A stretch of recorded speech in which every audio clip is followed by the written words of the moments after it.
இதில் பார்த்தீங்கன்னா இந்த ராமஜெயம்னு அந்த பொறுக்கி பையன், இந்த நேருவுடைய தம்பி, அந்த பொறுக்கி பையன் செய்யாத கட்ட பஞ்சாயத்தே கிடையாது. அந்த பொறுக்கி பையன் செய்த கட்ட பஞ்சாயத்தின் விளைவாக ஏதோ ஒரு கும்பலுக்கும் அவளுக்குமான பிரச்சனை, முன்விரோதம் அப்படின்றது. அதனால் அவன் கொலை செய்யப்பட்டான். அது என்னமோ பெரிய தியாகம் போலும், மிகப்பெரிய இழப்பு போலும் தமிழ்நாட்டிற்கு. பொறுக்கி பையன் இன்னொரு பொறுக்கி பையோட சண்டை போடுறான், ரவுடி இன்னொரு ரவுடியோட சண்டை போடுறான், கொலைகாரன் இன்னொரு கொலைகாரனோட சண்டை போடுறான், இல்லை ஒருத்தன் கொலையாரான். இது என்ன தமிழ்நாட்டின் இழப்பா இது? இப்படியெல்லாம் ஒரு பில்டப்பை இவர்கள் கொடுத்து கொண்டிருந்தார்கள். இதில் பார்த்தீங்கன்னா நேருவை பார்த்து கருணாநிதியே சொன்னாப்பிலையா, இதையும் பெருமையாக சொல்லுவாப்பில் இல்லையா? மலைக்கோட்டையை தவிர்த்து மிச்சம் எல்லாத்தையும் வளைச்சி போட்ட போல இருக்குது அப்படின்ட்டு. இதெல்லாம் ஒரு பெருமையா? அசிங்கமாக இல்லை?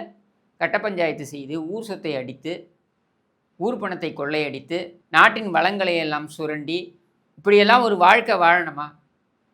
இப்படியெல்லாம் நீ அமைச்சராக இருந்து தான் உனக்கெல்லாம் ஒரு பிழைப்பு நடக்கணுமா?